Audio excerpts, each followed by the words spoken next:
do today is go through a real brief tutorial on how to DJ. And I'm not going to talk about how to DJ well.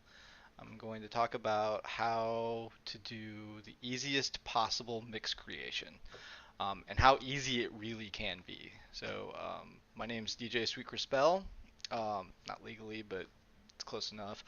I started DJing a little later in life. So I was in my mid to late 20s in Seattle in the mid 2000s and got involved in the scene here. And mostly more of the progressive house and trancey scene. And then spent a few years doing that and then kind of stepped away after a while. But I've continued to occasionally put out like one mix a year or something like that. So I've been thinking a little bit recently about how to do just a brief tutorial and actually walk through all the steps on how to do this and how easy it can be and how you don't even really need to know what you're doing. And so what I'm going to do today is I'm going to buy a bunch of music that I've never listened to, and then I'm going to put together a mix, and we'll see how it turns out. My guess is it'll probably be okay. So the first thing that we're going to do is we're going to go buy some music.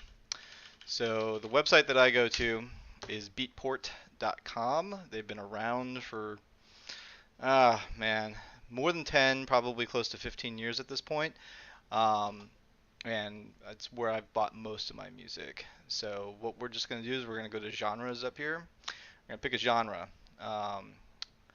Let's do funky groove jackin' house. All right. And then we're going to go the top 100 tracks, and then all we're going to do is we're going to add all of these to, or the first 20. Now I've already done this a few minutes ago, so you didn't have to see me sit here and click through that. So anyway, just taking the top 20 tracks, which I have already downloaded here, and we're going to download them. Now, I've heard a couple of these. I've heard Smoke Every Day and maybe one or two of the others, but for the most part, I don't know what these are. Okay, so we got that. Now we're going to open up our DJ software, which I use Tractor Pro 3. Okay, and this is a fresh install, so it's got all of the default sample tracks that they include. And so the first thing I do is right click and delete from collection and just delete everything. I don't want any of it. Okay. All right. So Explorer, desktop, and then I created the folder January 2019 Twitch demo with the tracks that I want to use. So I'm going to select them all. I'm going to import into the collection as tracks. All right. Track collection. We now see all these in the track collection, and I'm going to analyze. All right, so what this is going to do is it's going to find the waveform of all of these tracks. It's going to find the key to the best of its ability, and a couple of other pieces of data like the BPM of the track, which is already listed. Okay, so down here we see the progress. All right, and so what we see here is the key is starting to show up as these tracks continue to get analyzed. All right, let's change our mixer mode. There we go. Okay, so Tractor is going to have a lot of features, and I'm not going to use any of them today. I think we're going to do this mix with basically just levels. So this is going to turn down the track on the left, and this is going to turn down the track on the right. And let me pull this window down a little bit so you can see what we're actually doing. Okay, so this is deck A and deck B. So if you had two turntables, this would be the turntable on your left, and this would be the turntable on the right. And maybe someday we'll actually do some turntable mixing. All right, so we've done analyzing these tracks, and so what I'm going to do is I'm going to order by key. All right, looks like we are probably fairly okay here. Look at that. All right, so let's talk about track ordering and how you're going to do this. So it's important that your mixes are you mix in harmony, harmonic mixing it's called.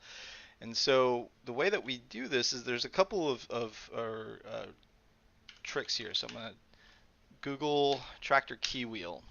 All right, images, pop up the first one. Fine, great. All right. So what you'll see here, and so I don't know a lot about actual music, and so if anybody's watching this that has any actual musical training, they'll probably know a hell of a lot more about this than I do. But what you see here is in the tracks you've got 1M, all right? And so you look over at this tractor key wheel and you see 1M right here. What this means is that for a mix to sound good with another track, what you're going to want to do is you can take this 1M and your next track can either be a 1D, a 12M, or a 2M. All right, and so you can't go diagonal. Um, but what you do is anything that is directly connecting to you, you can actually mix with okay. And I believe that this probably gets a little bit more complicated where you can actually go across or there's some other rules. And it has something to do with the frequency of the sounds. I don't fully understand it and I don't pretend to, but this is just how I do it. And this is not a hard fast rule. This is just kind of a quick guideline. So what you're going to want to do is you're going to want to listen to your tracks extensively. Don't do what I'm doing now, which is doing this blind without ever listening to most of these tracks. But this is how you order these things to get ready. Now, when you're DJing live, this is a little bit different because you're going to want to look at what the crowd is doing, how they're reacting, are they responding to a particular type of track or a particular type of genre, and then you're going to want to play into that. And so that's where it gets significantly more complicated. But when you're just in your bedroom and you're just putting together a mix, this is how you do it. So what we've done here is because I have ordered this by key, all right. So right here in Tractor, because I've ordered it by key, I pretty much have the play order that we're going to go here. So the way you start is you just grab a track and drag it up. And so what you'll see here is that when you do that, the waveform, all right, which is these fancy little lines here, gets displayed inside of the track window. And what we're doing here is this is a visual representation of the track itself.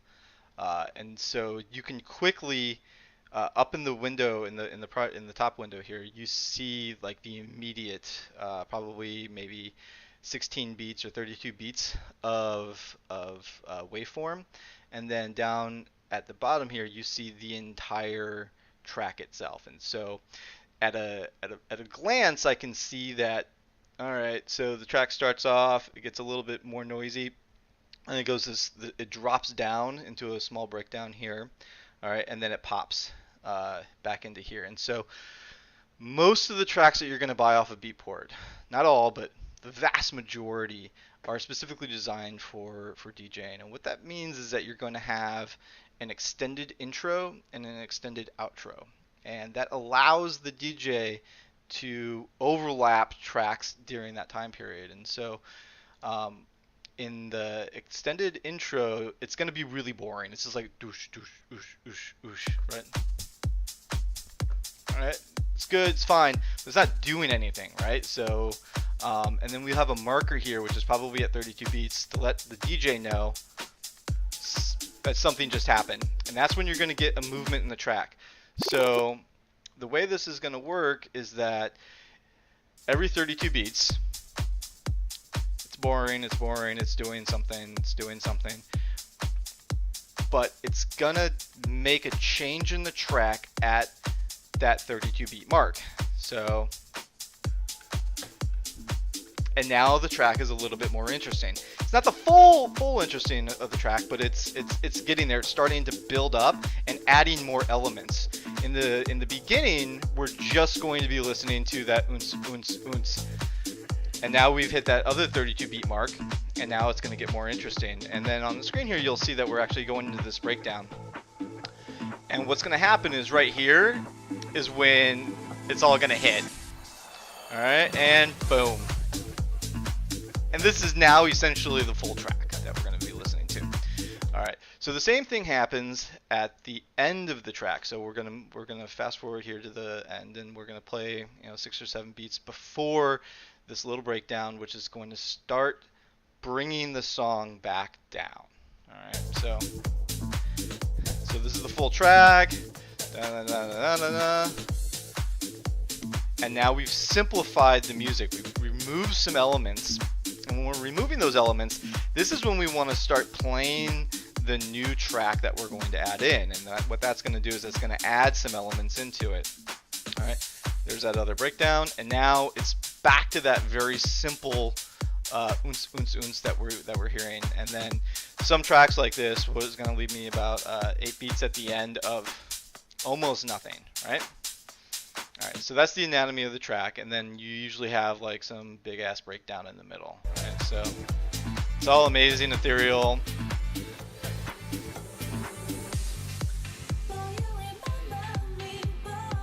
All right, and so this is going, and then we're gonna fast forward over here. Long, long, long build up.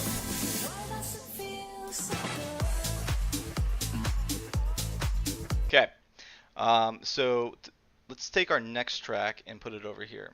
All right. And so what we're going to do here is we're going to cheat, and we're going to press the sync button. This means that these tracks are going to play at the exact same BPM. So when they hit, both the bass lines are going to hit at the exact same time. That drum, doosh, doosh, doosh. All right. If they're off, it sounds terrible. And so I'll give you an example of that. All right. So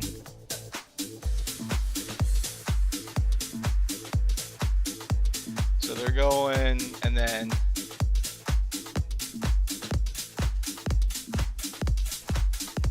this is what's traditionally called a train wreck.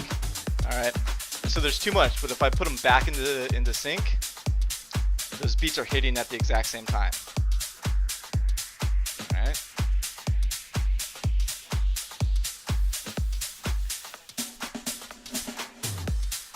Okay. So let's talk a little bit about the basics of mixing here. So what we've got here is we've got here, which is probably going to be about 32 beats on track A before the end of the track, before the end of the song. All right, and then over here we're looking at this track over here, and we're seeing that that's probably 32 beats, probably 32 beats, probably. All right, and then it goes into a little bit of a breakdown. And so what our goal is going to be for this is that when track A has something interesting that drops off, we want track B to come in and bring something new in. All right, and so the way that we're going to do this is where you have to line them up. And because most dance music, interesting things happen on the 30-second beat, or we can kind of time that okay. So again, I'm going to kind of do this blind, and what I'm going to do is right here after this little breakdown is when I'm going to want to start this track over here. All right, and make that happen. And so let's back this up a little bit. All right, so I'm going to start this. They're in sync. When we're about to hit this beat after the breakdown, we're going to start this track, track B, and then we're going to see if when track A ends, if interesting things are happening in track B that make it a good listen. So let's go ahead and start that. All right. Here's the breakdown. 1, 2, 3, 4, hit. All right, so now both of these tracks are playing at the same time. All right, and they're both at full volume. So we've got a little bit of a breakdown coming up here on this track. Okay, and so that was this added complexity into track B at this point, and that complexity dropped here. And here we're going to see this line up again, which is the drop here, and then they end, and then we go. And so that's what we call kind of a smooth transition.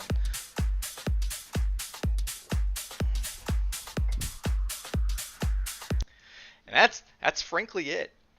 That's really all there is to it. Now, if we were to do this with a track that it didn't go well, we'll try this. So we're gonna try this with an 8M track, which theoretically should not go well. Okay, but even in this track, you see that there's about 32 beats of extended intro, and then about 32 beats of intro. So not extended, but just regular intro, and then it goes into the track. Okay, now these should not sound as good. I haven't listened to it. It's possible that they sound great. So let's see if we give it a shot.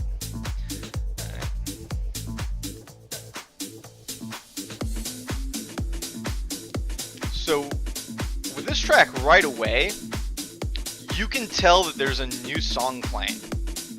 Immediately, it is obvious that something different is happening here. And now you can actually tell the difference in that bass hit, that there are two different tracks going on. Now, sometimes that might be desired. That's kind of a DJ style thing. But if we go back to this track, it is much less apparent that we're changing songs. All right, so let's listen to that again.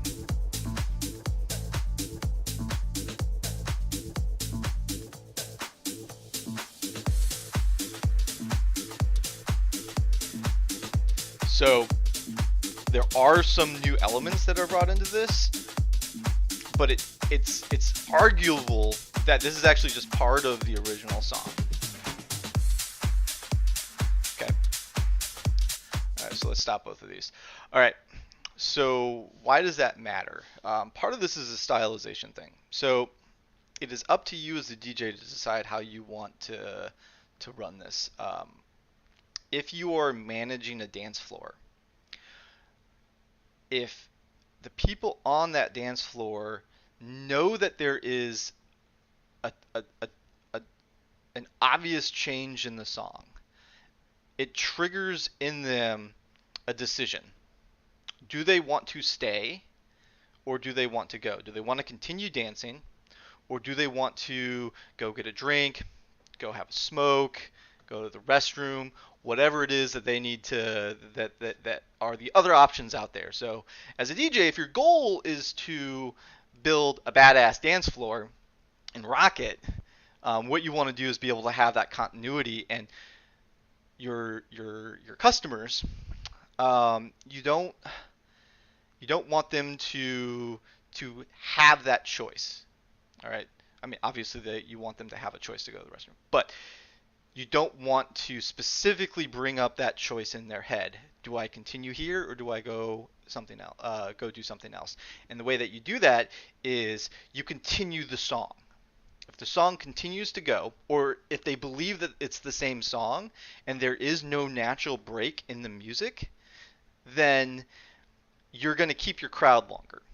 And then you keep your crowd longer, crowd gets bigger, all right, and then you can bring up the energy, and then everyone's having a good time because everyone's dancing and partying and everything is amazing.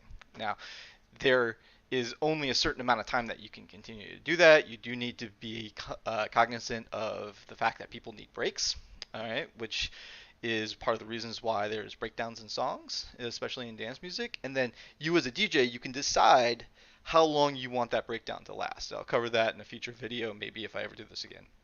And so what you're going to do is you can fast forward through a breakdown if you're trying to build up your crowd, or you can extend that breakdown into a longer time frame if you need to give people a little bit of break, because most people can't dance for like super hard for an hour or 2 hours straight, so you need to be able to bring them down.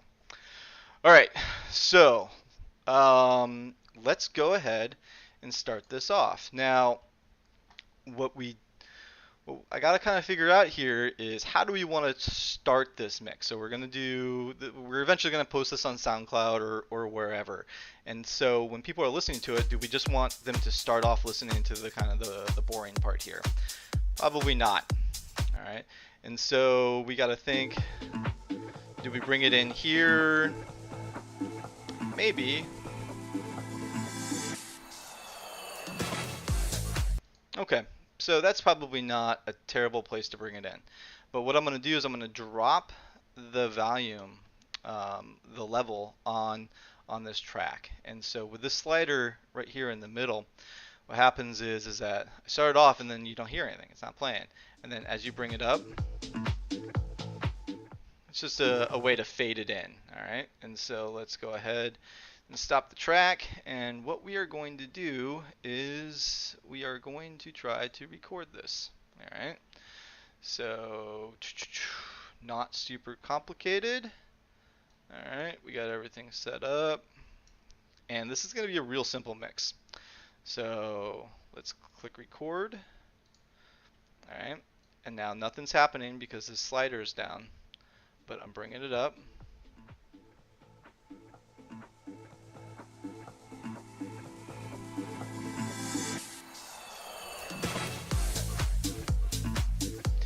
All right. So we are just going to sit here for a while and listen to this.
So now we're into the breakdown for this track.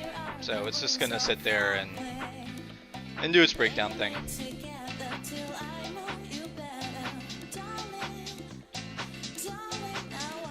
When I spoke earlier about being able to fast forward or pull back on breakdowns, that becomes a little bit more difficult to do when you have vocals in a breakdown.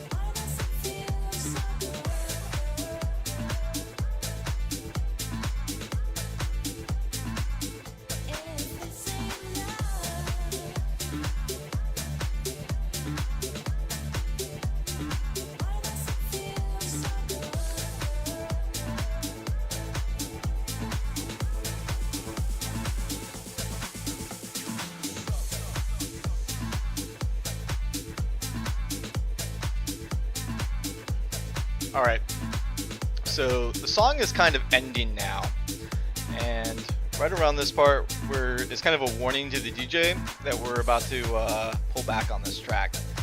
And so I've got 32 beats left, and so I'm going to wait for this to hit. Now mostly in my head I'm counting 1, 2, 3, 4, 5, 6, 7, 8, 1, 2, 3, 4, 5, 6, 7, 8, 1. When I hit that 1, we start a track beat. and they're both playing at the same volume.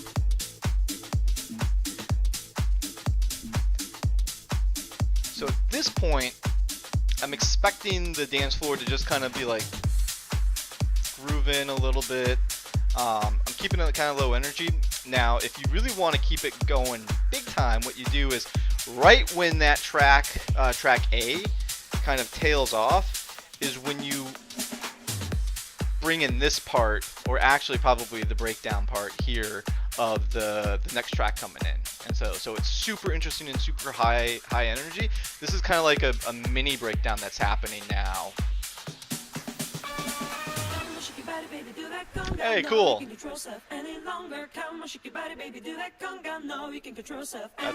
This is fun.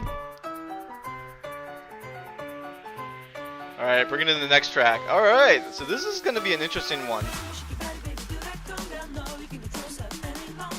So there is a lot of low energy stuff here. It's still applying to the same rules.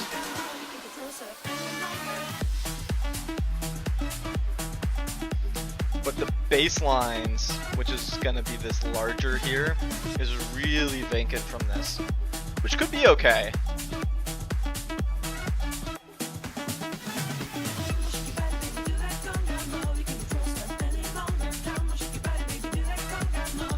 So looking over at this track, at the end of it over here, looks like there's 4 sets of 32 beats of extended breakdown. So what's the track duration? The track is 5 minutes long. This one is 4.5 minutes long, so I have to make a decision as to whether or not I'll start bringing this track in here. Am I going to bring this track in, track A, in this spot, alright, which means that this part of this song will kick in right around the end of this track. You know, having not listened to these things before, it's a bit of a risk. Because if this has a lot of vocals, so one thing that you don't want to do is you don't want to have your vocals colliding with each other. So if track A or track B over here has a lot of vocals in this section, and track A also has vocals in the beginning of the track, then you don't want those two going on at the same time.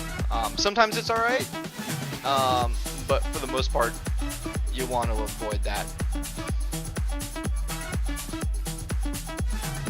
So I think what I'm going to do for the purposes of this is I'm going to play it safe, and I'm going to bring in track A right here, which means that track B is going to run out right around here. And what I can do is I can kind of fake a breakdown with that then. So even though it's not a natural breakdown in either one of these tracks, I think that what's going to end up happening is it's going to sound to the listener like this is an injected part of the breakdown as part of the song, and maybe it'll change something, or it'll be interesting, or it may end up being terrible. This is what happens when you don't listen to your music before time, because I have no idea what's happening in this song.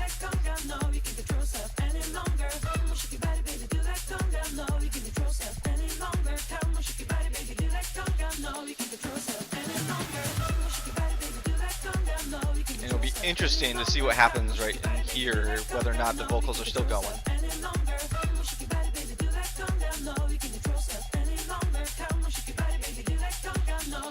This is where we thought about bringing it in.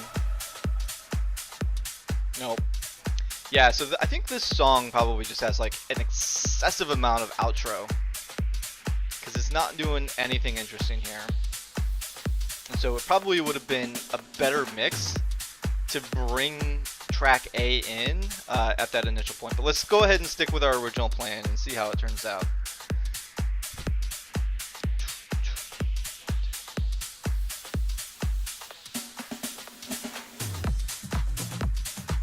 So what you heard there was a little off. I'm bringing that track in, and so you heard those bass lines hit a little bit off of this. And so I just quickly pressed the sync button because I'm a hack, and it just fixed itself. It's a lot harder to do on turntables, but it is doable. So yeah, I think what we're gonna do here is we're gonna end up with kind of a boring, not an ideal transition.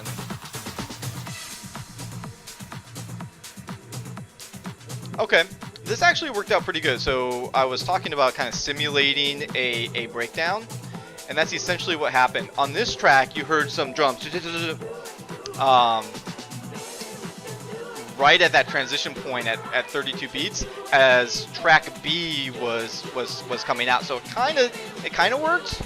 It's probably not how I would do it again in the future if I was actually putting together a mix here.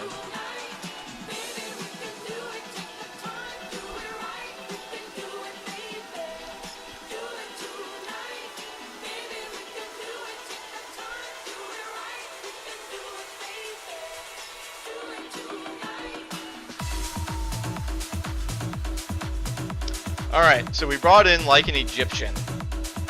Bass heavy all the way through. So this is the first part of the song is probably going to be pretty boring. Alright, long breakdowns here, especially in this area.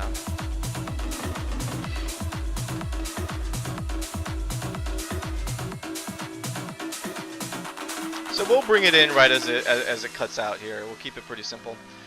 My guess is that this track is probably highly vocalized up until this outro in here. So, but we'll see what happens.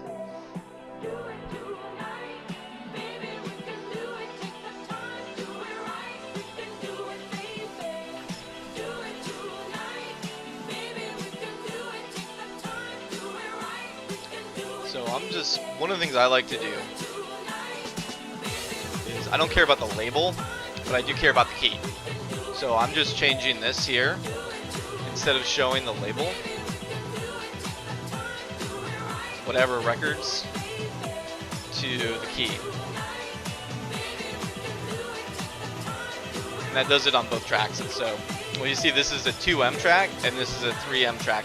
So this is where we're actually going to transition from 2M to 3M.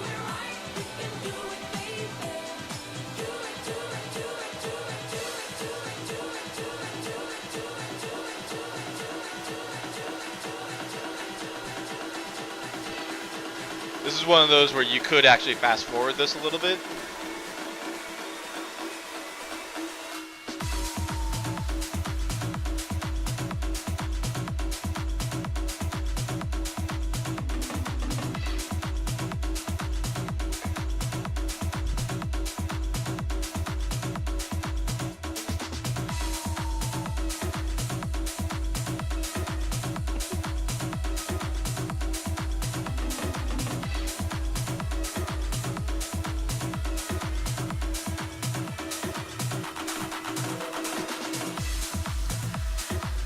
So this is going to be a little tricky because it's because we see the bass drop out here, or the large sounds are dropping out here, and they're coming in with this track on this side. I have to make sure that I actually click the button at the right time. Otherwise it'll sound a little off, kind of like what happened with the last one. We'll see how it goes.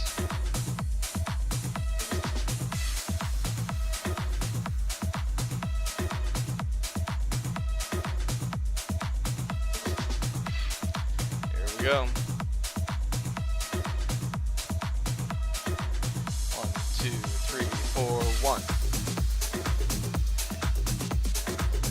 So the mix timing was okay. I think that if I was actually doing this though, I probably wouldn't be mixing these tracks together. The Like an Egyptian track on the right immediately starts out with a bunch of like shakers or something that is probably a little too busy for what I would like in a track like this. Now, you can mitigate that by, I could adjust the highs and the mids on the new track, and so when I'm actually mixing off of a physical mixer, I'll do that. I'll probably usually pull down the highs when bringing in a new track, and then on like the 30-second beat is when you'll twist it up. So when you see a DJ, you know, 90% of the time they're not doing anything. Occasionally they're actually doing something.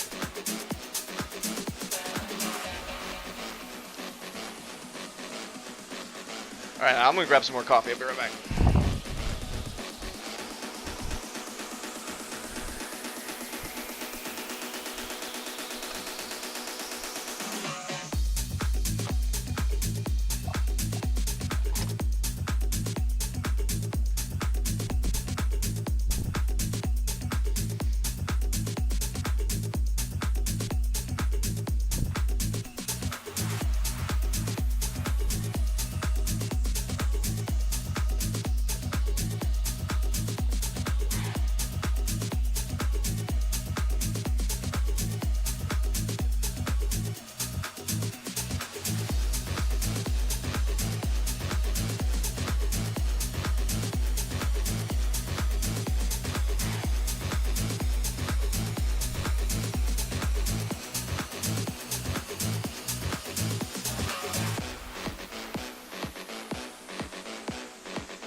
Alright, we still rocking?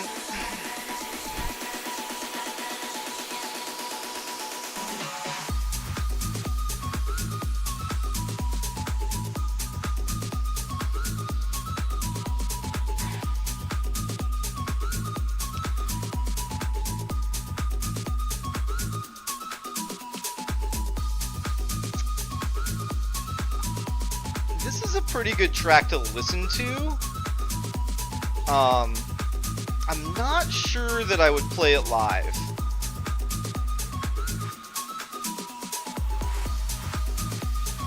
So whistle effects can be a little complicated.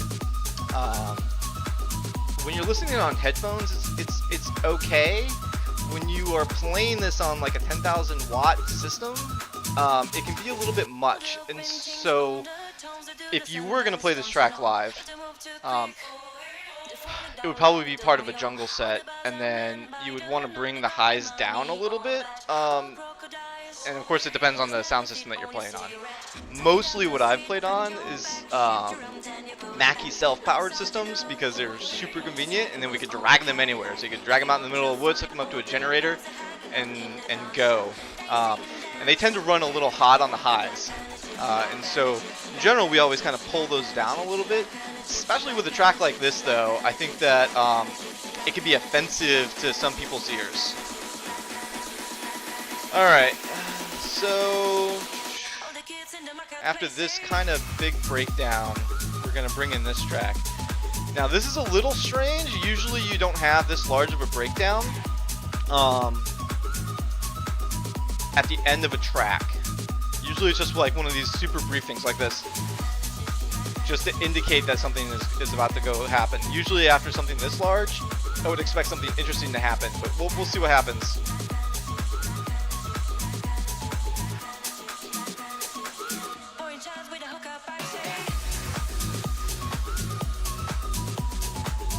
Alright, sounds like there's probably some guitar coming in on track A. That can be fun.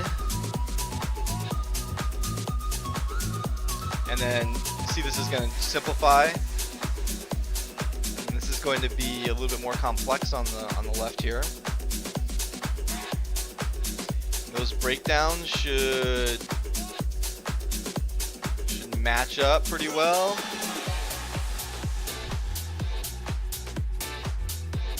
Alright.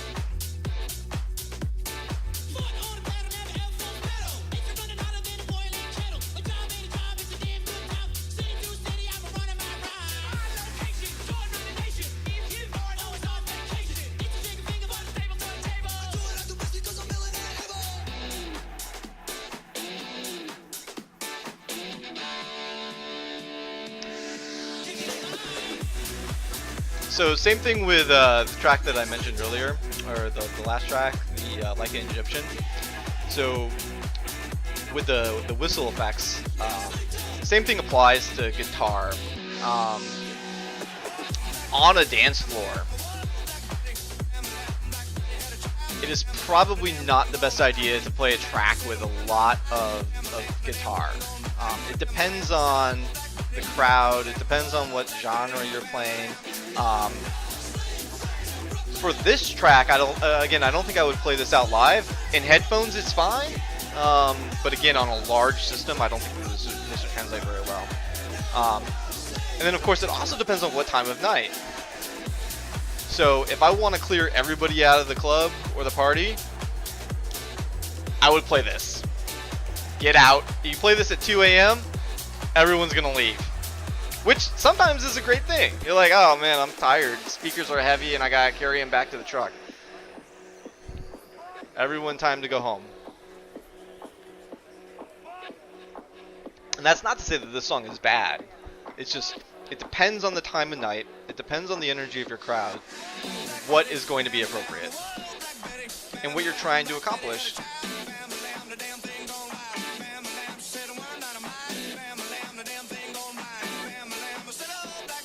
And again, this is just, I just went to Beatport.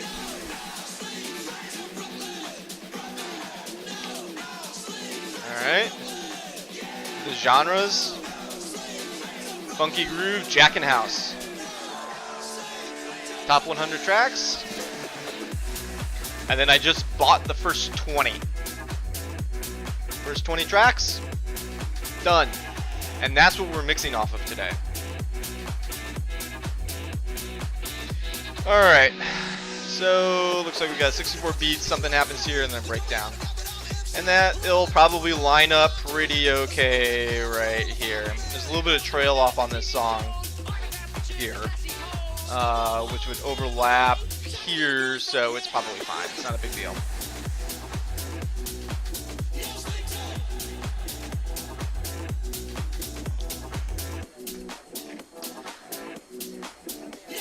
So what we're doing here is we're just mixing for harmony blindly.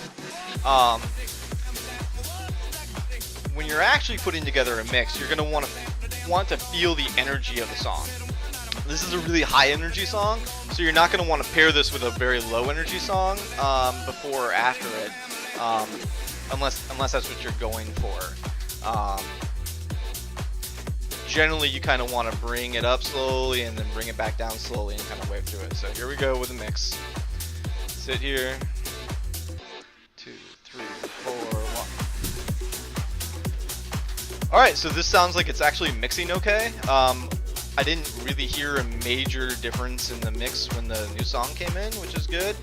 And then we should transition okay here, yep. And so as track A became less interesting, track B became more interesting.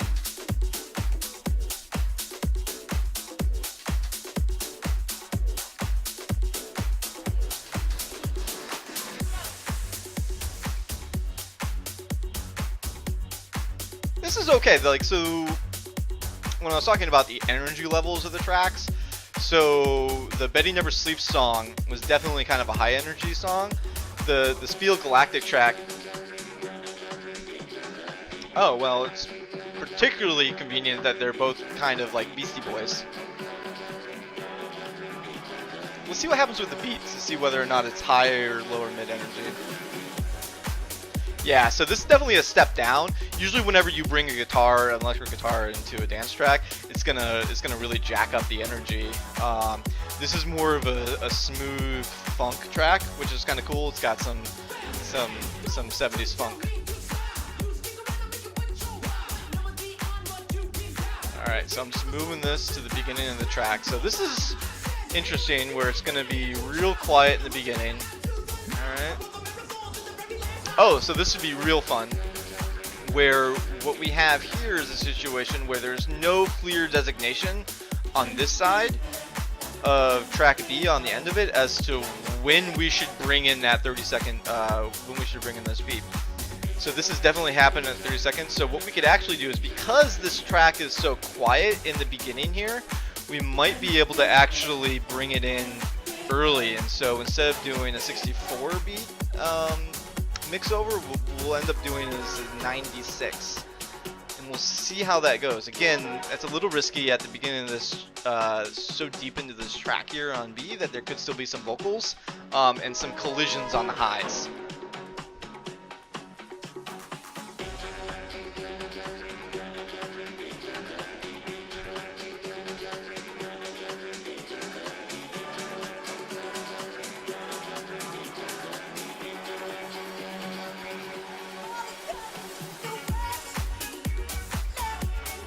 I like this track. This is good.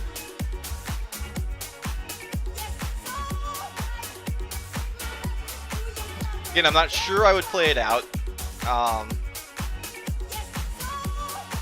Maybe 10 p.m. Sometime between like 10 and 11. This would be an okay track to play. So much of this has to do with you know, the environment in which you are. If you're in a club versus a party, are you in a building or a warehouse, or are you out in the middle of nowhere in a forest or at Burning Man or something? All of that changes what you end up playing. Is your crowd small or large? Time of night?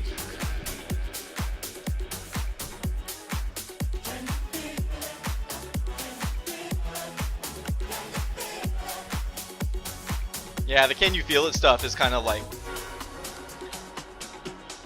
makes you wanna, whenever a track says something like that, it makes it sound like something amazing is about to happen. Okay, so we're gonna try this mix a little early here.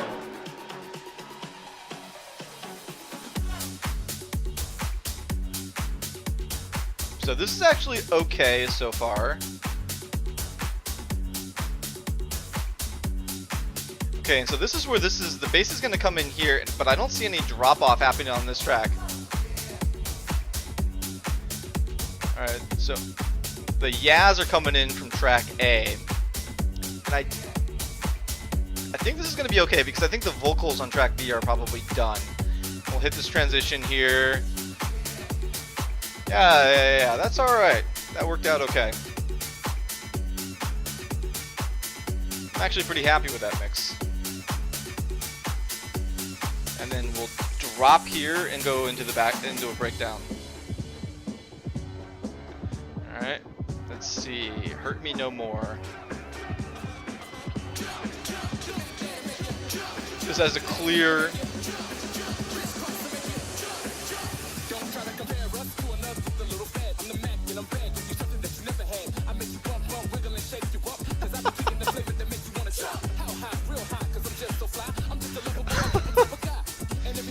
All right.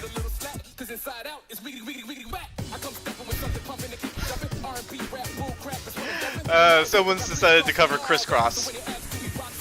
That's fantastic.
So for this track, it's pretty good, but I think for me and my style, I would play it, but I wouldn't play the whole track.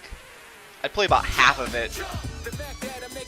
Oh, I definitely cut out before this part comes in. So we pulled it down, slowed it down dramatically here. And they'll speed it up here at the end of this breakdown. But this is where again you want to listen to your tracks before you spin them, because it's not bad, it's just you got to make sure that you really want to do that to your crowd. And again, in a mix like this, where we're just doing bedroom DJ stuff, it doesn't matter.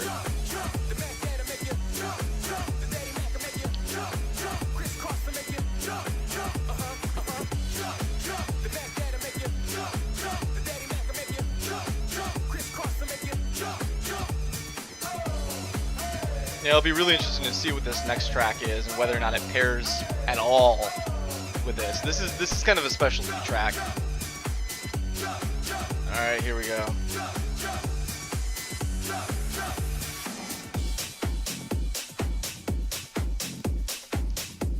Okay, that's interesting.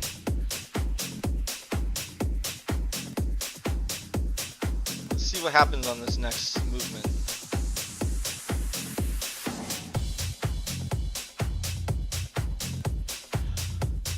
Well, they're both really deep, so that's kind of cool.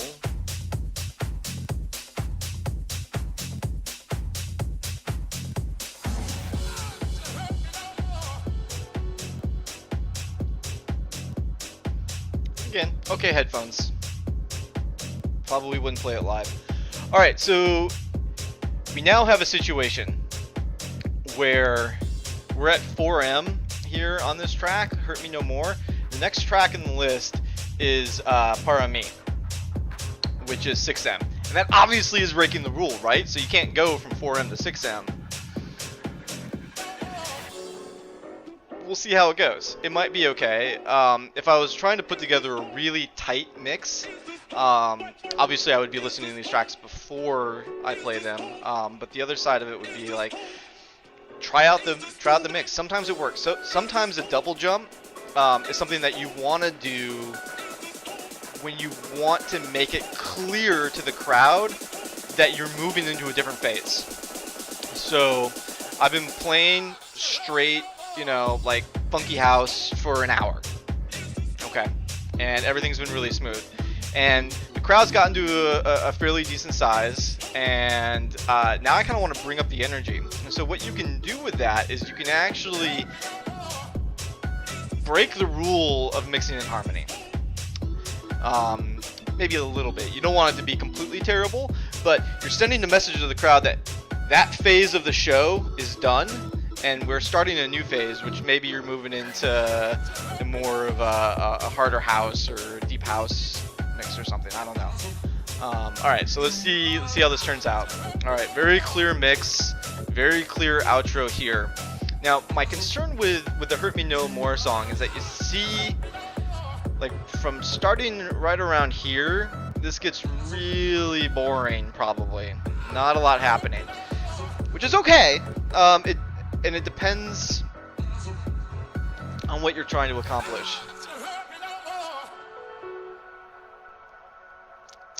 Usually with something like this, it's what I call maintenance mode, which you have a dance floor going, they're kind of grooving, you know, you don't have them like freaking out or anything, but you don't want them to yet, alright, and so you play kind of like this funky mid-energy tracks that just kind of keep people going, alright, and my guess is that right around in this area of the track is what that's going to be. I very well could be wrong.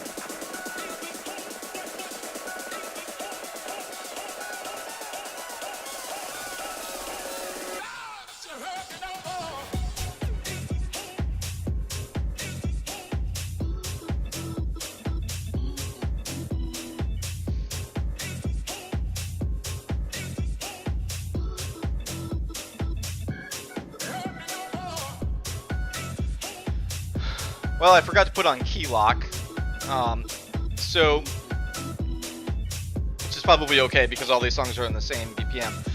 But your key is essentially dictated by the frequency in the music, in the waveform or in the audio waves.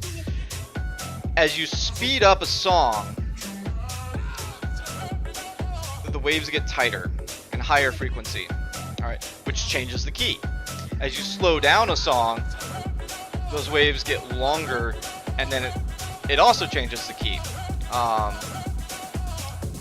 So when you're playing on turntables and you're going plus 8% or minus 8% on your pitch shift, you could have a fairly significant key change in a track. With digital DJing, you just push this key lock button, and then it maintains the key of the song, so it doesn't change the pitch. It just is moving the speed in which the playback happens, and you can do that with digital.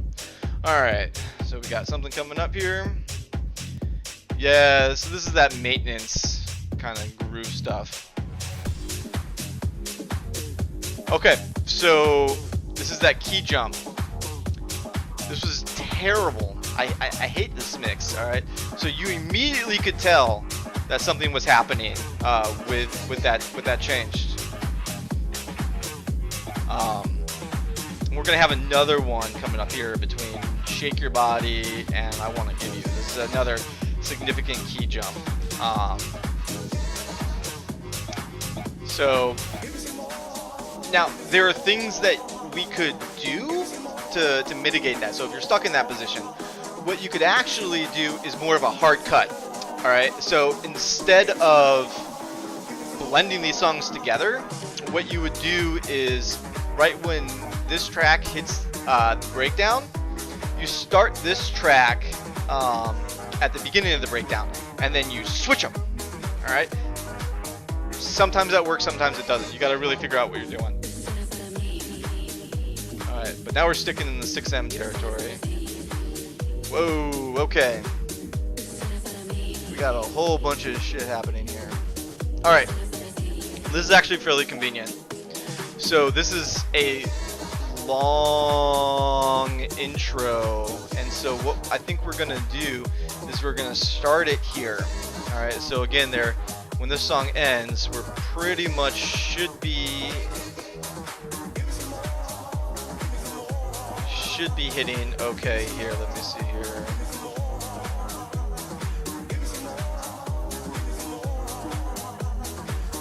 Seven bars. Oh, in 90, so 30 out some bars. 30, yeah. So starting right here, and then it should pop in ish. It's okay if there's a little bit of overlap, because what this is doing is this is actually dropping down into a little bit of a mini breakdown before it pops up, even though you've got this buildup that's happening. It's strange.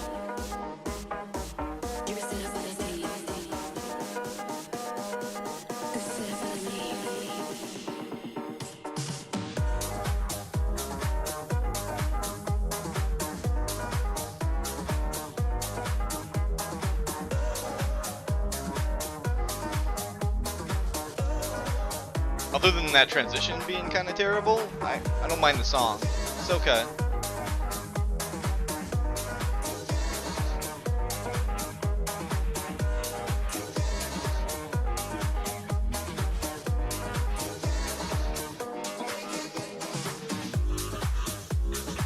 I like that.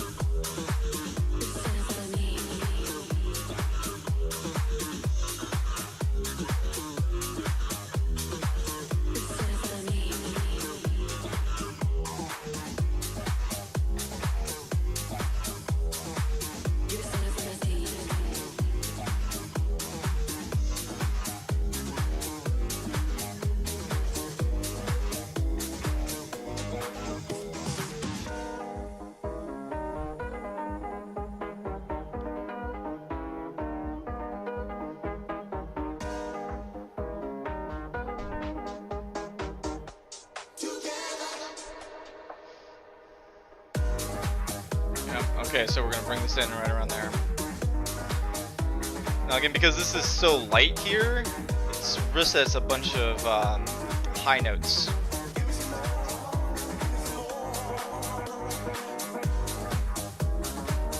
Alright, okay.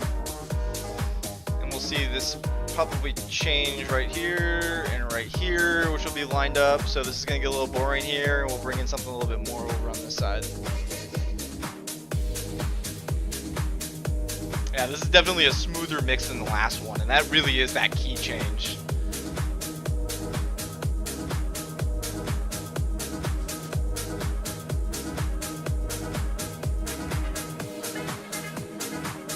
Oh yeah, yeah.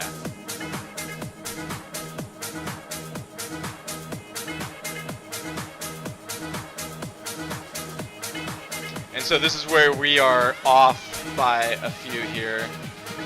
But it seems like it's okay, and we're doing the build up. So Tractor makes this super easy with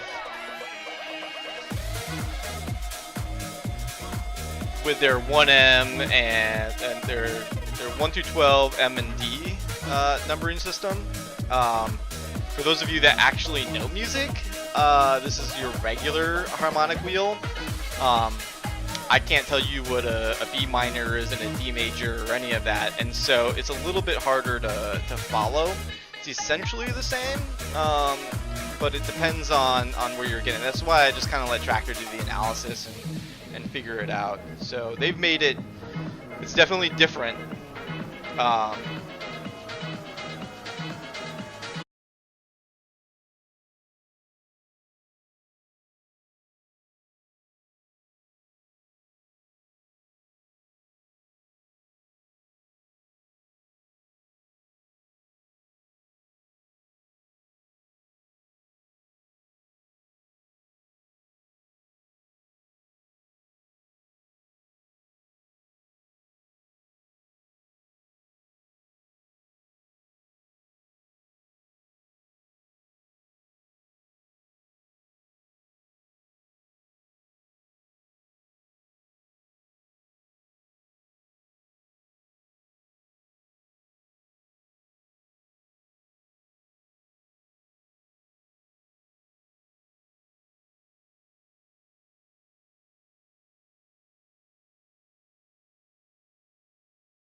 clean for the first 32 beats.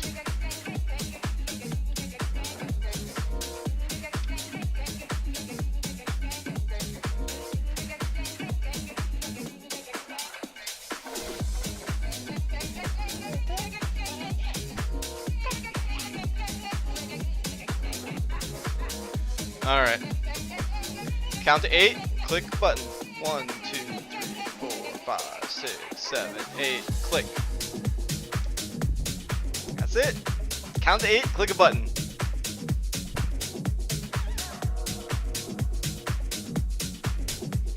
Now, I've actually heard the Smoke Every Day song before, but not enough to be like competent at spinning with it.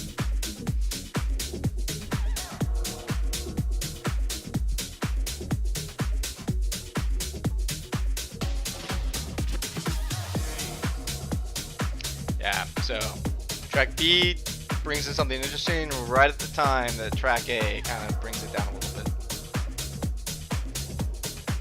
Now what's interesting is when this track ends, is something going to happen here. He said hey, and it brought in that, yeah, okay. I think that worked out pretty well actually. Alright, well that's a lot of thump. It in, but it's a very short track, 4 minutes, and so even though this right here doesn't look as long as this, it's definitely going to be.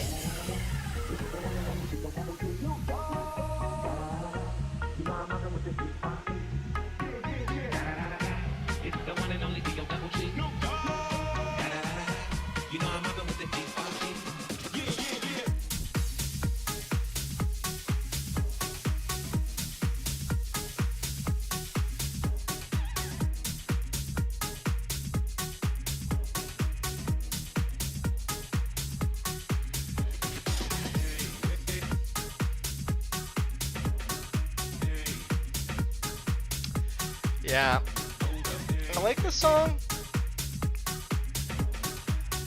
It's got pretty good dance tempo. And then this is gonna depend on the age of your crowd. If you're spinning for 20-year-olds, maybe not. If you're spinning for 30-year-olds or 40-year-olds, then any type of Snoop reference is gonna work pretty well. But I am not up to date on what all of the kids are listening to nowadays.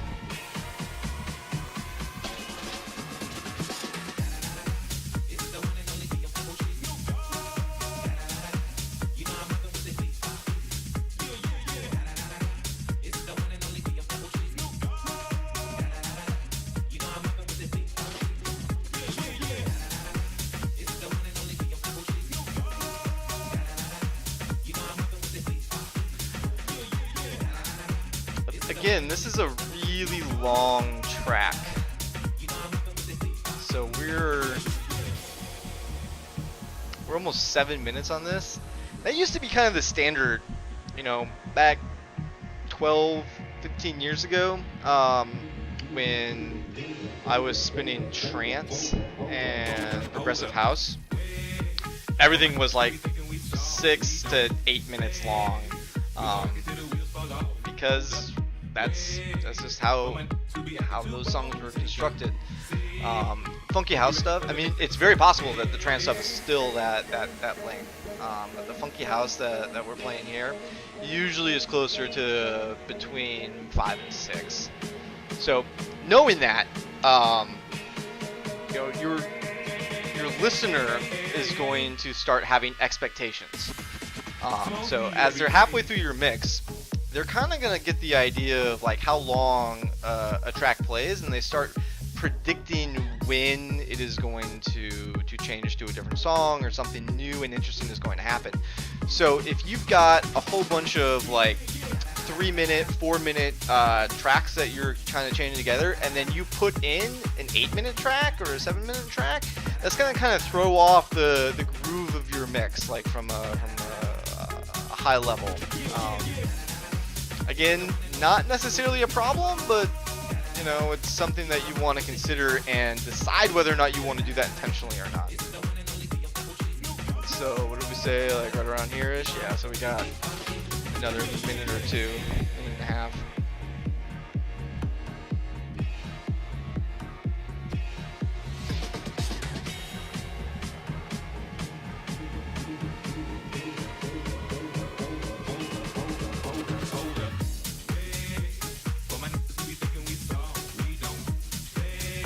See, at this point, the song is just kind of rehashing things that it's already done, and it's probably 2 minutes longer than it needs to be. That said, though, like, I mean, as the DJ, it's your responsibility to figure out how and when to transition out of that.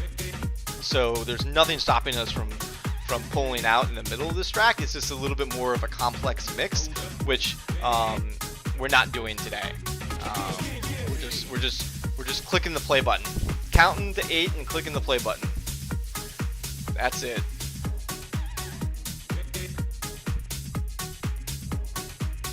So from here, we want to count to 32.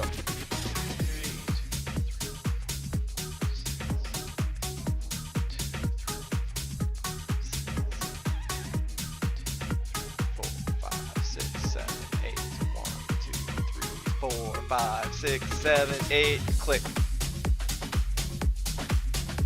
Definitely brought in some real deep sounds into when we started this Gopher Mambo track. Let's see, and they are lining up and switch. They brought in a couple of little hits here on the left track. Not as interesting as I would have liked. Oh, but we're building up to something amazing. Okay. Not a bad mix.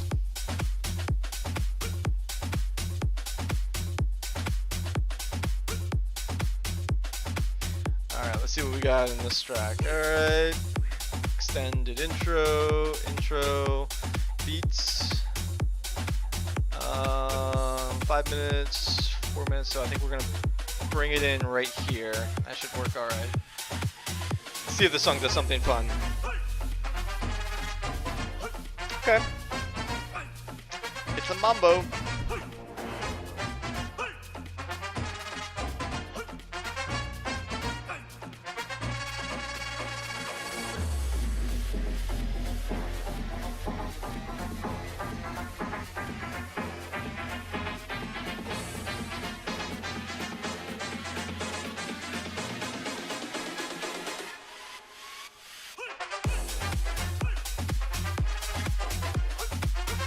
It's okay.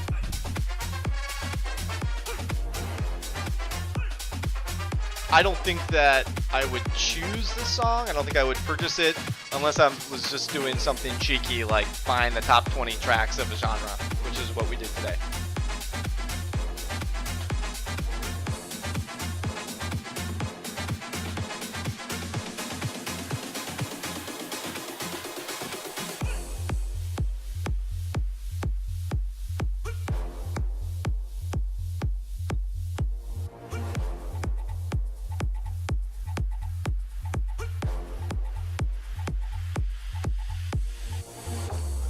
So there's a lot of energy changes in this track. So we'll see, like, this is really, really deep, like uns, here in the beginning, and then this extended breakdown with the mambo beats coming in, then back to uns, and then another breakdown with some sounds coming in, and then what we'll see here is another more beats, and it kind of feels like it really wants to be that midnight, like midnight New Year's Eve, I'm gonna drop this track and it's gonna be amazing. Except no DJ would ever do that with this track.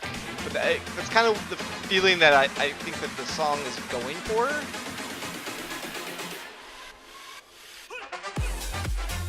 I'm just not feeling it. I think that like this would be better as more of like a groovy track, like kind of that maintenance mode, and not trying to be that epic. But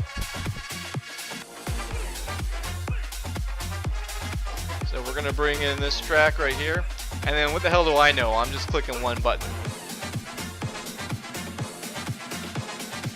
1, 2, 3, 4, 5, 6, 7, 8, click.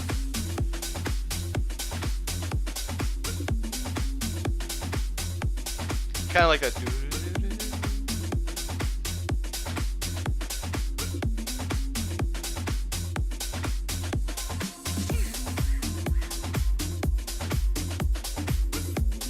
oh, this is interesting. This is dropping off after 16 instead of the normal 32. It's probably okay. And then we're gonna build this up, and we're gonna hit right here. Normally wouldn't mix those tracks together. All right, so this is another one where we're gonna do a key jump here. So this is going from 8M to 10M, just because we don't have a 9M track in the top 20 that we bought.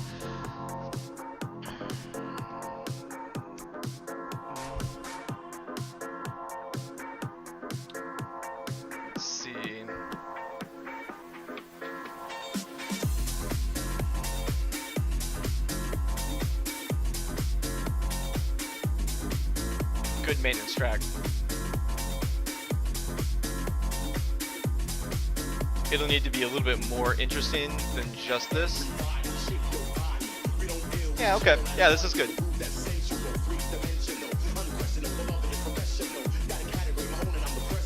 So we'll probably, let's see, this is 5 minutes. 5 minutes, they're just about lined up.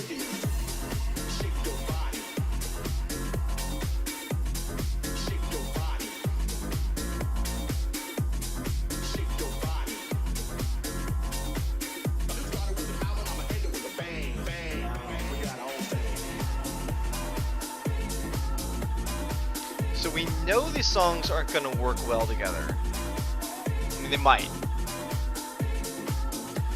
So what we could do is we could start track A right around here. That means that they're going to line up, that when this change in song over here hits, will be right at the end of the song. And we could actually keep this track down until right around here, and then just slowly fade it up.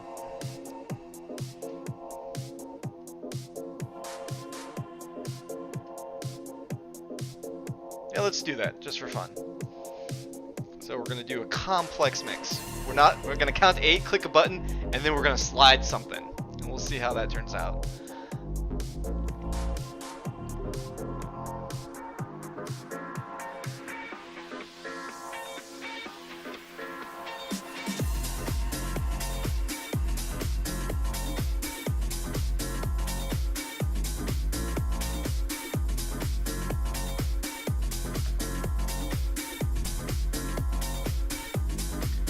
So when I start this song, track A, we're not going to hear it because the volume is all the way turned down on it.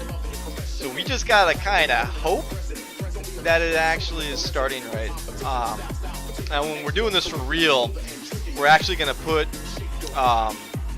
we'll put it into our headphones and not out the main speakers, so we can actually listen to both of these tracks at the same time, even though the audience is only listening to one. We'll cover that in a future video if we do more. For this purposes, for what we're doing here, this is all live. So there's one source of speakers, and it's what we're listening to. And so we're just kind of making it up as we go.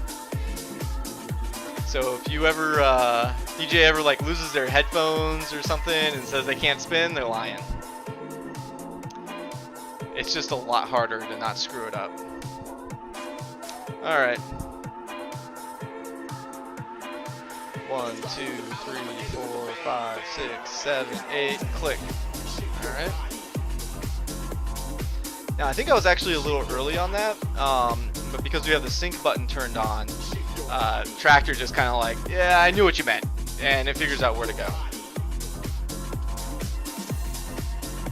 Now we do want to move the slider on that same movement schedule. So when we see like the 32 beat coming up, a 30-second beat coming up, so when we're gonna move this up, and we're starting to hear it. 2, 3, 4, 5, 6, 7, 8, up a little bit more,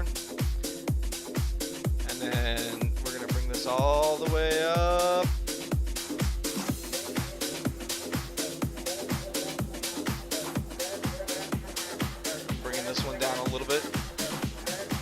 So it's definitely conflicting. It's not super smooth. But I'm gonna pull this down. Okay. So this is where we could do some things when we're trying to do a larger key shift. Not ideal, but is okay. And then it depends on your audience. If you're gonna put together something for SoundCloud or some preset mix, then I would recommend doing it right and making pre-check your transitions, make sure everything sounds smooth and goes well together. If you're playing live, you actually have a little bit more forgiveness because people are listening to you, but they're dancing, and a lot of times they're focused on other things. And again, there's that, like, you can use that as an opportunity to change the energy in the room and communicate the message that we are starting a new phase of the show. Or at least that's the excuse you can use when you screw it up. Okay, so we have a really long outro, fairly boring 5 minutes on both tracks. So we could probably bring it in just at that transition point right here, and it'll probably be alright.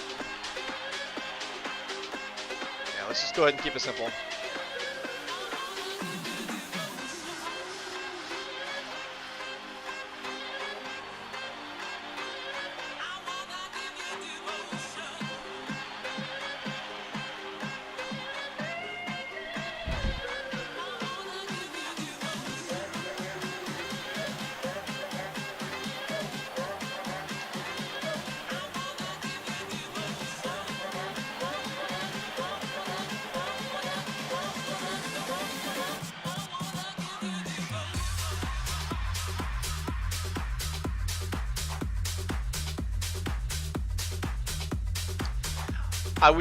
So if I were to play this song, that breakdown was way too long.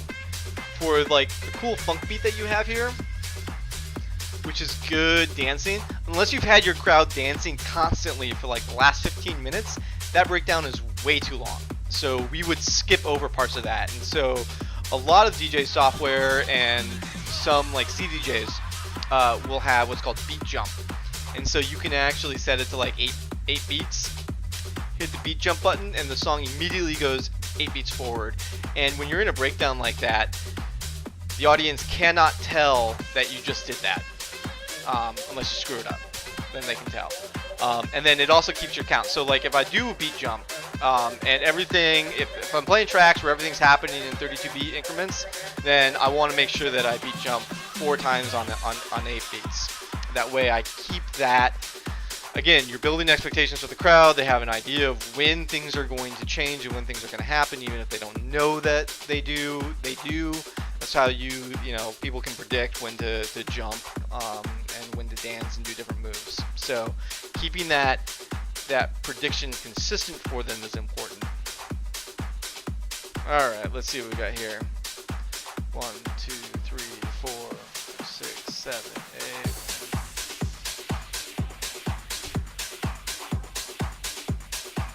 I may have missed that by a beat.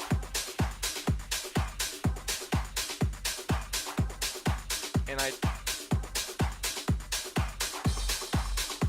this is one where we probably should have started the transition back here and then cut over on this time frame. But that's not what we're doing today.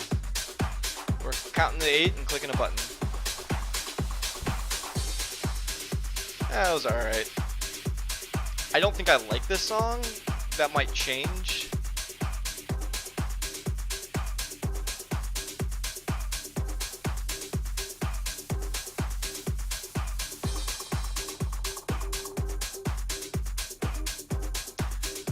Okay, yeah, so this is gonna have a long breakdown here. So we'll see how that turns out.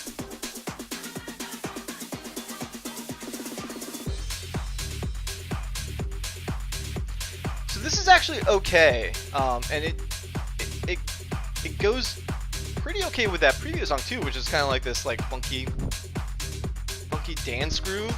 I think that what we would do in the future is actually start this track 64 beats in. All right, and then overlap on that other track 64 beats previous to when we actually started it. That way we get that kind of like funky beat consistency. So when the funky beat from track A drops, funky beat from track B starts. And so that's kind of like just energy matching. And again, these are those maintenance tracks where you're not like bringing the crowd up or you're not bringing them down. You're just gonna let them enjoy dancing with each other. Now my guess is this breakdown is way too long.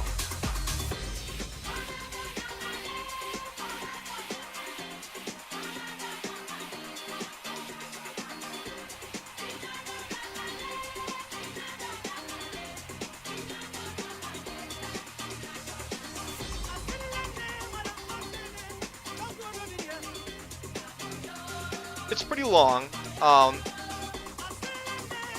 and I mentioned earlier that it's hard to skip breakdowns when you've got vocals, but I'd have to try it on this track because what I'm hearing is that the vocals are repeating every 8 beats, and in that situation you can actually skip. It's that if you're not repeating those vocals every 8 beats, then it's a little bit more difficult to do. Oh, look at this long tail off here. What do we have here? We have build up and drop. That's strange. I think we definitely want to bring it in here. What it's going to do is it's going to get more boring up until this point, and then it's going to come back in.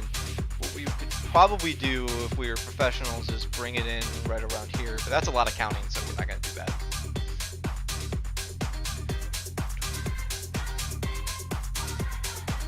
Yeah, this song's fun. So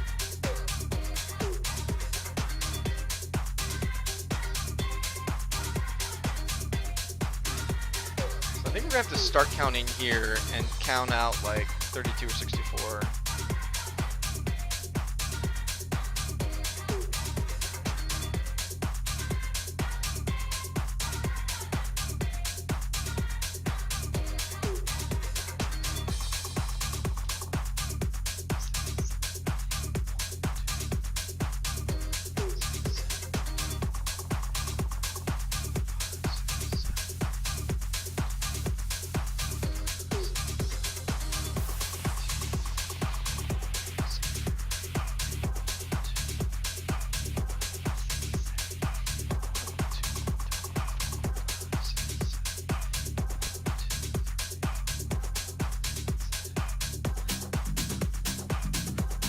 So I brought that in early without having listened to the song before, and that was probably a mistake. We'll see what happens because we're going to get a little transition right in here. Not great. I think that this La La La La La song is probably going to be fairly difficult to mix. We could do...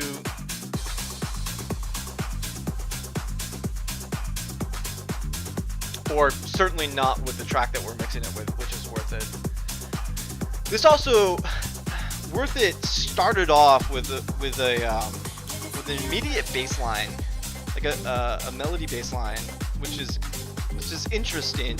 Usually you get that oons oons oons oons oons, which is just setting that drum beat for the track, and then you bring in a bass line later.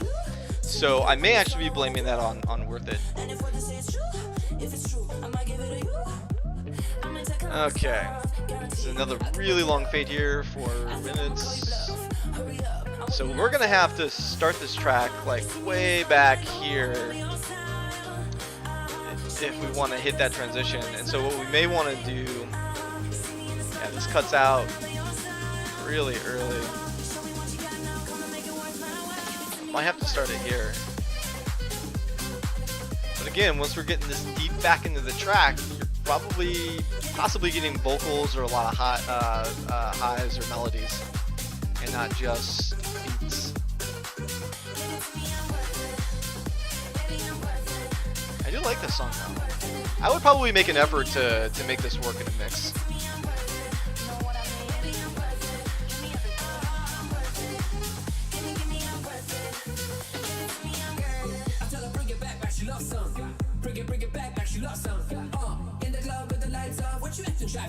Come and show me that you're with it, with it, with it, with it, with it. Stop playing, now you know that I with it, with it, with it, with it, with it, with it. What you acting shy? This is a really long intro.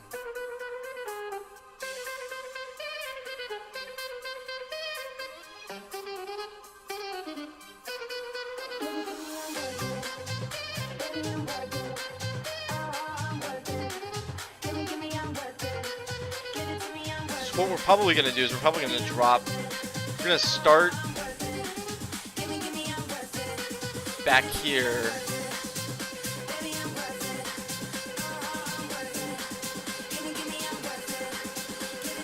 Actually, I'm not sure. I think we might, we'll start here. We may drop this track early. So we'll see. 4,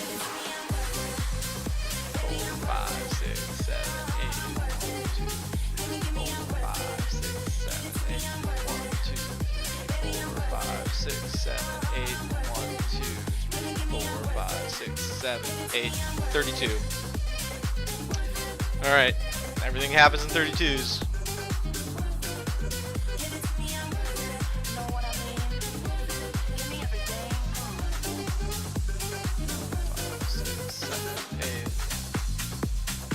Okay, so we started it, and I think we probably started it in the right place.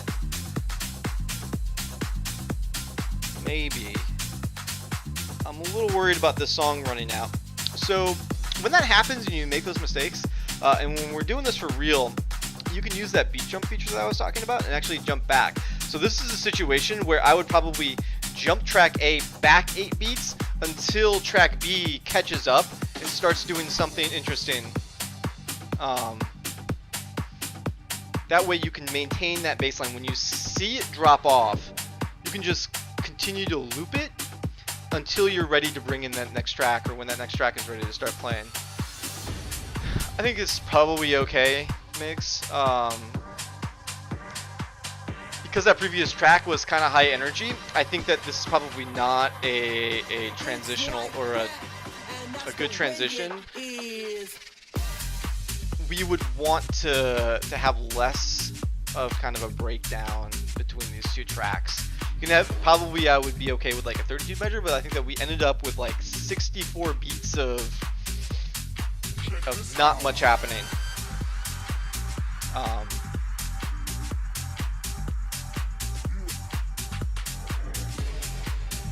Gypsy Woman. Alright, this will probably be a cover.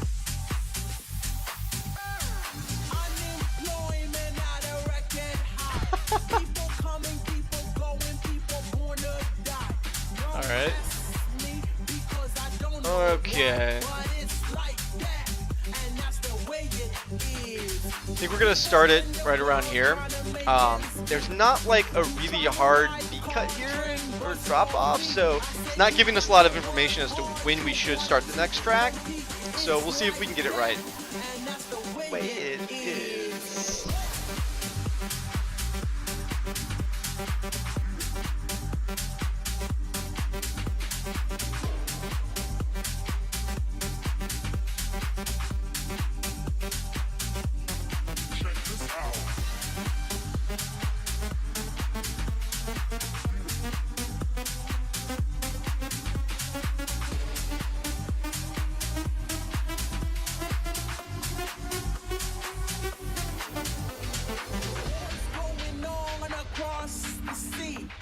Street soldiers killing the elderly.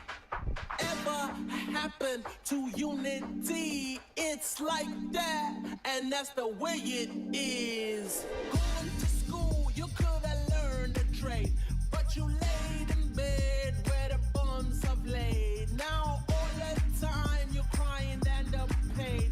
It's like that, and that's the way it is. You know it's like that, and that's the way it is. Because it's like that, and that's the way it is. A little bump here.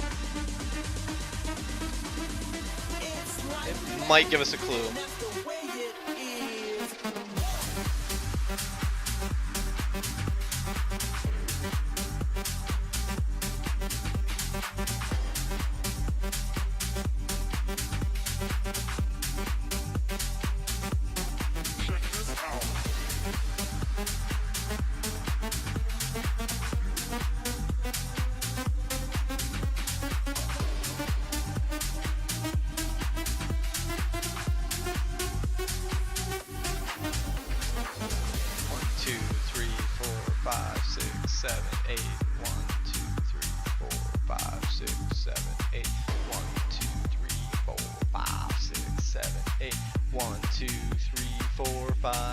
Seven, eight, click.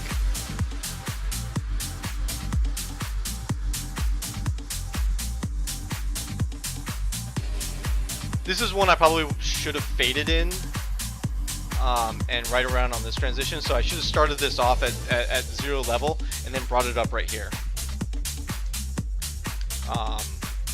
Or pulled the highs down on track A and then pulled them up on that transition. Not bad, but it was could definitely be optimized.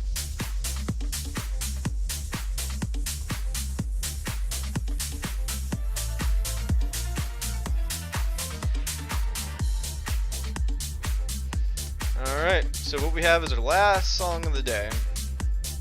And we're probably going to be at about an hour and a half mix, which is not bad for a bunch of tracks that we've never heard before, or mostly haven't heard before. So this you'll see like all the rest of these songs up here were all like 1M, 2M, 3M, 4M, 5M, 6M.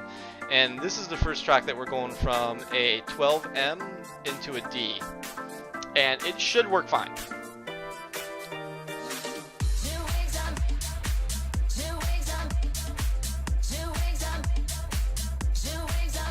Now what's going to be fun, well, let's see here. Oh god, there's no transition out. See, it did a good job of giving me an extended intro here, but it's not being as kind on the backside. And so we got 5 minutes here.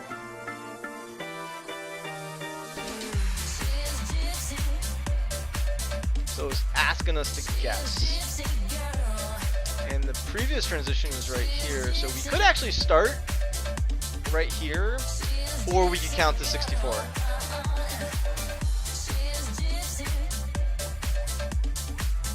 I don't know what we're going to do yet. So, something that I struggle with is how to end a mix. And so this is the what you're going to do, whatever this song is, this is going to be the last song of this mix. And so, we got to figure out how to actually pull it out. So like the easy and the cheap way is to wait till it gets to the end and just pull down the volume and stop recording. Maybe that works. We could also cut it out at the beginning of one of these breakdowns. But definitely you don't want to cut it out at the end of the breakdown, because usually the breakdown, you start off, you bring it down, and then it slowly builds itself back up until it hit. And so the dancer, the listener, is expecting that hit. So if you break it, if you fade it out at the end of the breakdown, it's gonna leave people wanting. I think what I'll probably end up doing is we'll listen to this song, see how it is. If the song sucks, we'll just end it early. Elsewise, I'll probably just fade out at the end, just to be lazy about it. All right.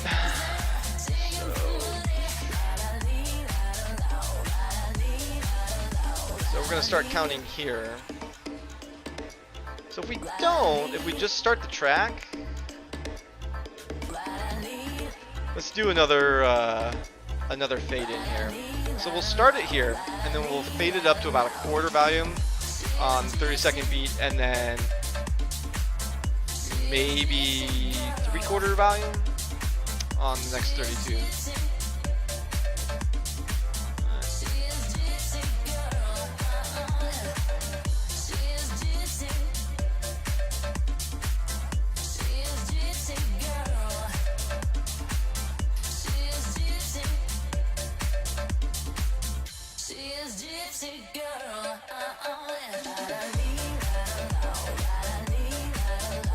64 into here.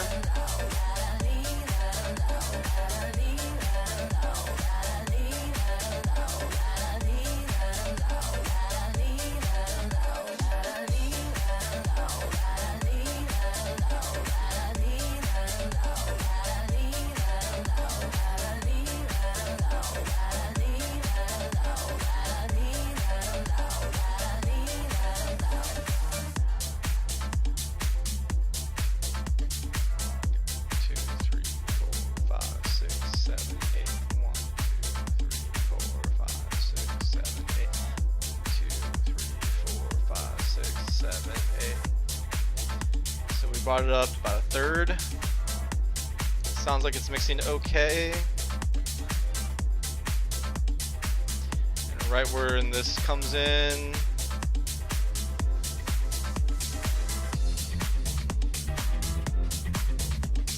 Yeah, so this is one where you've got kind of like too much going on.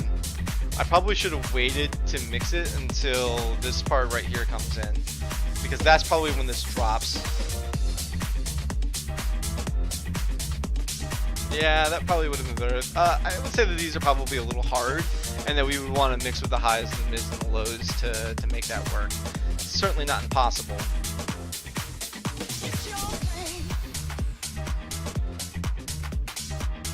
It's great.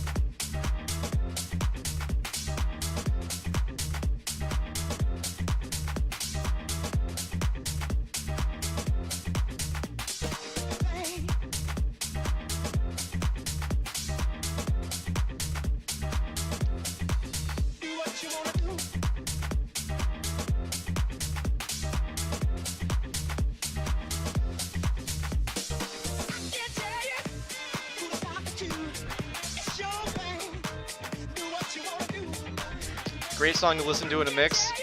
Probably wouldn't play it live.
I dig it.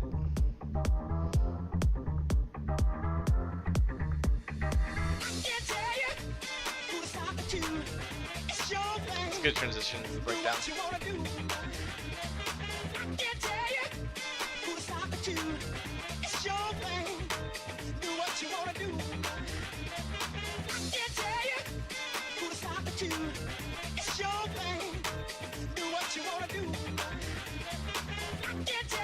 Yeah, this is gonna be a hard one to mix out of, or to end the mix on.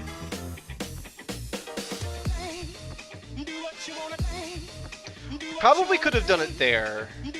That would have been okay. It would have been a good pace. But now that it's hit this spot, you absolutely have to let it play through.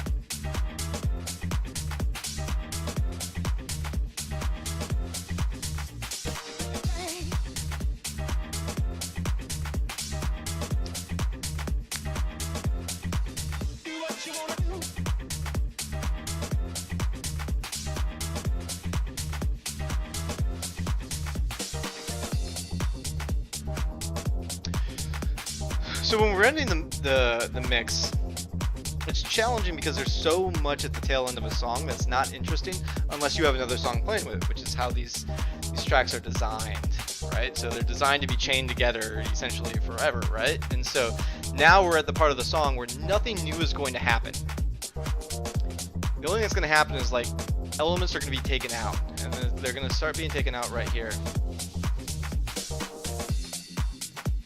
So we just kind of fade it down. I don't know. I haven't figured out how to do this well yet. Alright. And stop recording, and that's it. So that is buying the top 20 songs on a Beatport genre, throwing them in the tractor, and blindly mixing them together. Thank you for anybody that was watching.